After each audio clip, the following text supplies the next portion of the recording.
Assalamualaikum warahmatullahi wabarakatuh. Sahabat soleh beriman, Nabi Daud alaihissalam dikenal sebagai nabi yang bisa memahami bahasa binatang. Kisah Nabi Daud alaihissalam disebutkan dalam Al-Quran sebanyak 16 kali. Nabi Daud alaihissalam adalah seorang pemimpin yang dikagumi dan penyelamat kaum Bani Israel. Nabi Daud mendapatkan gelar hamba kami karena tidak pernah melewatkan satu waktu kecuali untuk beribadah, sholat, puasa, dan zikir kepada Allah Subhanahu wa Ta'ala. Gelar hamba kami adalah kedudukan penghambaan yang sangat tinggi yang diberikan oleh Allah Subhanahu wa Ta'ala kepadanya.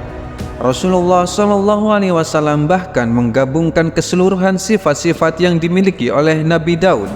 Dalam video kali ini kita akan membagikan sebuah kisah Nabi Daud alaihissalam dan mukjizatnya. Namun sebelum melanjutkan videonya, ada baiknya untuk menekan tombol subscribe, like, share, komen, serta menyalakan loncengnya untuk tidak ketinggalan informasi Islami menarik lainnya.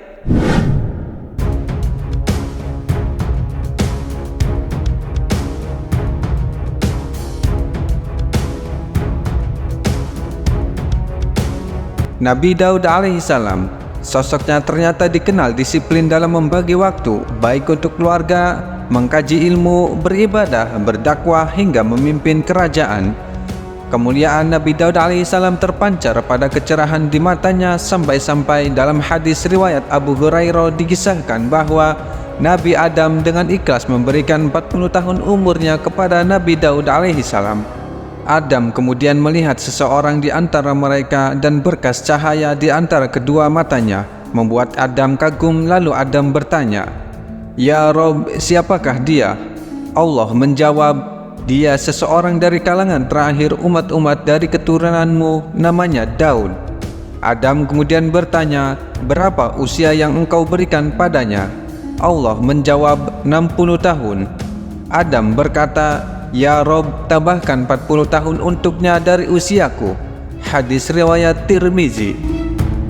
Pada awalnya umur Nabi Daud tertulis di Lauhul Mahfuz hanyalah 60 tahun saja. Namun setelah Nabi Adam memberikan umurnya pada Nabi Daud, beliau diwafatkan oleh Allah Subhanahu wa Ta'ala pada usia 100 tahun. Lantas, kapan Nabi Daud alaihissalam mendapat gelar kenabiannya?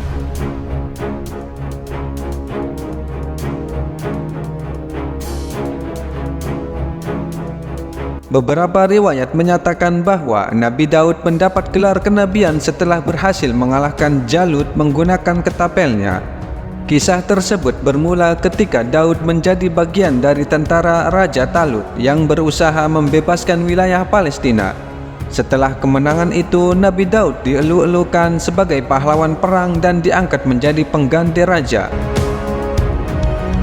Suatu hari, Daud mengasingkan diri sekaligus untuk bertobat kepada Allah Subhanahu wa Ta'ala.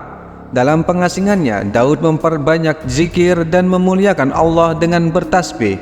Lalu Nabi Daud diangkat sebagai seorang nabi dan diwahyukan kepadanya kitab Zabur sebagai risalah untuk disampaikan kepada umatnya.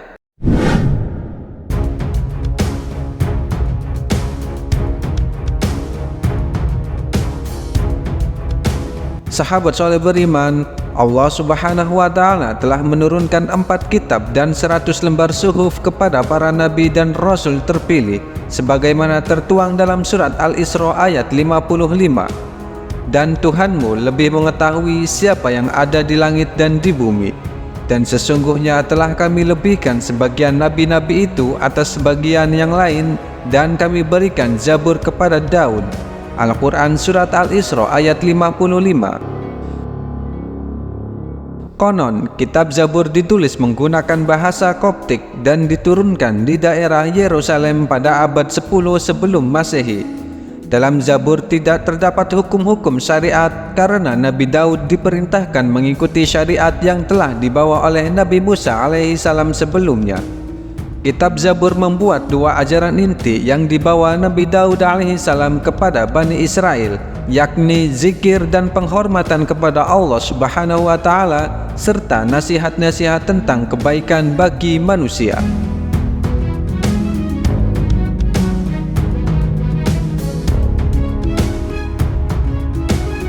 Sahabat soleh beriman, sebuah portal berita daring berbahasa Arab pada tahun 2017 memberitakan sebuah untold story dari penemuan yang mengejutkan. Para arkeolog dikabarkan berhasil menemukan artefak yang diklaim sebagai kitab Zabur kuno. Penemuan ini terjadi di daerah Al-Madil sebelah tenggara Beni Suef, Mesir. Artefak tersebut menjadi peninggalan arkeologi yang spektakuler, mengingat keaslian kitab Zabur hingga kini masih terus dipertanyakan. Manuskrip yang ditulis dalam bahasa Koptik pada kulit rusa ini ditemukan di bawah kuburan kuno seorang anak perempuan yang berasal dari abad ke-5 dan ke-6 Masehi. Kitab itu dipercaya berasal dari sekitar abad ke-4 Masehi dan berisi salinan lengkap kitab Mazmur Nabi Daud, termasuk 151 lagu pujian kepada Allah Subhanahu wa Ta'ala. Kemunculan kitab Mazmur Nabi Daud ini dianggap sebagai penemuan manuskrip Mazmur terlengkap dan tertua. Namun otoritas keperbekalaan Mesir belum menjelaskan lebih jauh bagaimana isi dari kitab Mazmur tersebut. Kini manuskrip ini disimpan di Museum Koptik Mesir dan dianggap sebagai manuskrip terpenting yang dipamerkan di museum tersebut.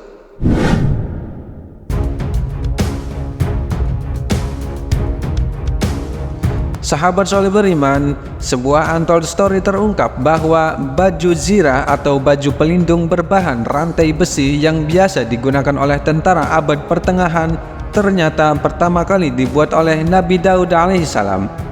Pada masa sebelumnya, pasukan perang menggunakan plat besi yang berat dan kaku untuk mempertahankan diri ketika bertempur. Namun, penggunaan justru dirasa tidak efektif karena menyulitkan pasukan untuk bergerak. Akhirnya, Nabi Daud alaihissalam dengan kemampuan yang bisa melunakkan besi berhasil membuat inovasi berupa baju zirah yang dinamis dan ringan untuk digunakan. Bukti bahwa Nabi Daud benar-benar dikaruniai mukjizat untuk melunakkan besi terabadikan dalam surat Saba ayat 10 dan 11. Dan sesungguhnya telah kami berikan kepada Daud karunia dari kami. Kami berfirman, hai gunung-gunung dan burung-burung, bertasbihlah berulang-ulang bersama Daud, dan kami telah melunakkan besi untuknya. Buatlah baju besi yang besar-besar dan ukurlah anyamannya. Dan kerjakanlah kebajikan. Sungguh aku maha melihat apa yang kamu kerjakan. Al-Quran Surat Saba ayat 10 hingga 11. Lalu, kapankah peristiwa itu terjadi dan bagaimana contoh baju besi yang dibuat oleh Nabi Daud alaihissalam tersebut? Dalam buku Atlas Sejarah Nabi dan Rasul karya Sami bin Abdullah al-Maghluj disebutkan bahwa Nabi Daud alaihissalam diperkirakan hidup pada tahun 1041 hingga 1971 sebelum Masehi, dan periode inilah Nabi Daud membuat baju zirah. Ada yang berpendapat bahwa Nabi Daud dapat melunakkan besi seperti lilin dan mengubah-ubah bentuk besi itu dengan tangan kosong tanpa memerlukan api atau peralatan apapun. Namun ternyata kisah Nabi Daud dapat melunakkan besi menjadi cikal bakal berkembangnya pandangan dunia terhadap Islam. Sahabat soleh beriman, besi yang dikisahkan dalam riwayat Nabi Daud alaihissalam tak hanya sekedar benda karunia mukjizat dari Allah kepada nabinya, karena bertahun-tahun kemudian Damaskus, sebuah kota di Suriah, menjadi sentra pengolahan besi hebat dan menjadi jejak nyata pengetahuan yang diberikan Nabi Daud kepada umat Islam di dunia. Selama bertahun-tahun sampai sekarang, besi-besi Damaskus dilunakkan dan diubah menjadi pedang, pisau, tombak, dan anak panah. Dan ketika perang salib pecah di Eropa, besi-besi tempaan yang dijadikan pedang dari Damaskus Surialah yang berhasil menembus baju zirah musuh dengan sekali tebas. Dan karena kehebohan pengolahan besi inilah, peradaban barat mulai mencari formulasi percampuran besi hingga menciptakan bilah dan lembaran besi hebat yang tahan dari serangan musuh. Dan Damaskus Steel menjadi bukti peninggalan mukjizat Nabi Daud alaihissalam. Wallahu a'lam bishawab.